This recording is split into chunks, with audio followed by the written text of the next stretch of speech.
All right, continuation of week 2 material. So you know now that you take any number and you have an exponent like 1 over 4, you can write that in radical form. So you put a 4 on the outside and then the big number on the inside. That's called radical form. Okay, you know this rule very well by now. Okay, my question is what happens when you see something like this?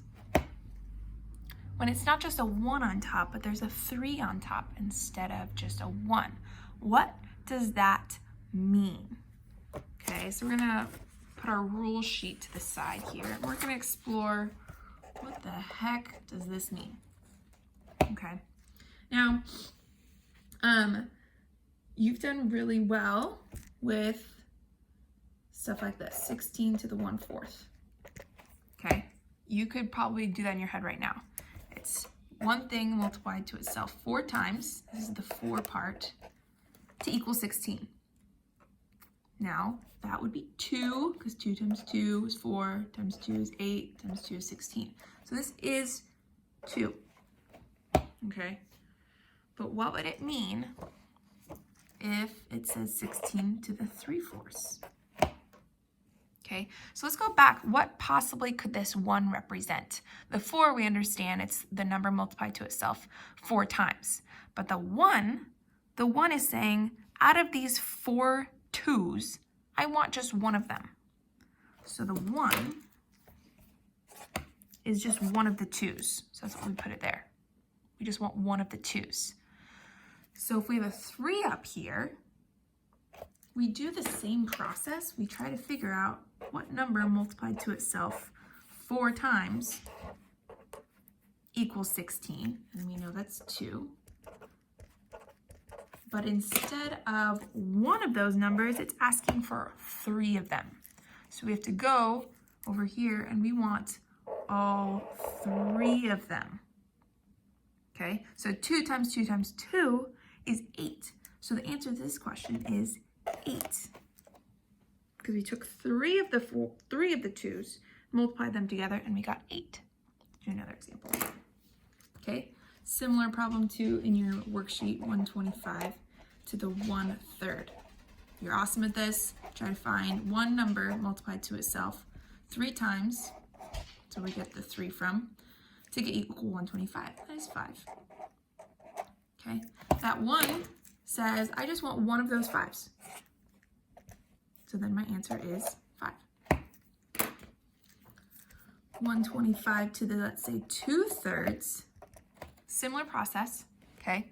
We go over here and we want to get one number multiplied to itself. My colors are all over the place. Multiplied to itself 3 times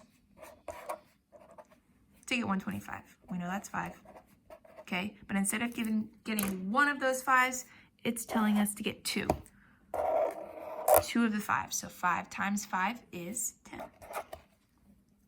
Hope you're getting the gist of it. Let's do one more problem. So make sure you got it down. All right, let's do 256 to the 1/4. Okay. So we know we take that 4, we want one number multiplied to itself 4 times to get 256. And it takes me a little bit to figure that out, but yeah, it's 4. And because it has this 1 up here, that means it says we want one of the 4's. So we write 4. But what about 256 to the 3/4? I suggest pausing the video to see if you can do this on your own, and then replay it when you think you got an answer. Okay, assuming you paused it and you thought about it, we're trying to get a number multiplied to itself 4 times to get 256. We already know that's 4. Okay, but it's not asking for one of them, it's asking for 3 of them. So that means we have to multiply 3 of those 4's together. 4 times 4 is 16, times 4 is 64. So my answer is 64. I hope you got that right. I'm sure you did. okay? So this is a huge rule here, understanding what that numerator is doing, So that numerator is saying, I want 3 of those 4 numbers that multiply up to that big number b, okay? But the next step in this concept is writing it in radical form. Now we're good at writing, if we had a 1 on the top, that would just be a 4 on the outside and a b on the inside. But this 1 technically actually went right here.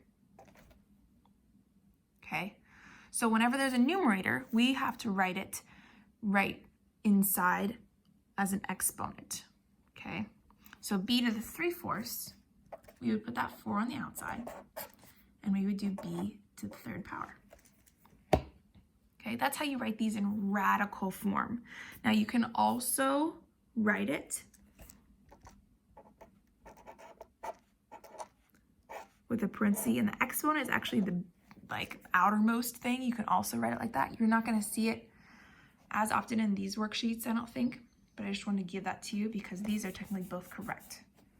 Okay. All right, so I'm going to write these in radical form, these 3 in radical form, so you kind of see the process. So again, that bottom number is going to go on the outside, and that top number is going to go as an exponent on the inside. It's like we're not even moving that 3, we're just moving the 4 to the outside. Okay. Boop.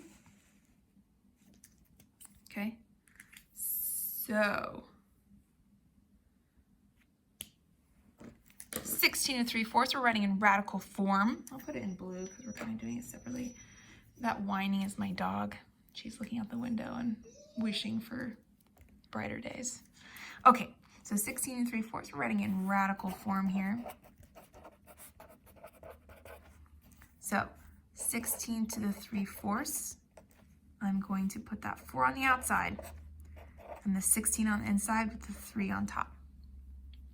Now technically we could write it like this, 16 and the 3 is on the outside. This actually might be easier to simplify because I know what the 4th root of 16 is. What multiplied to itself 4 times equals 16.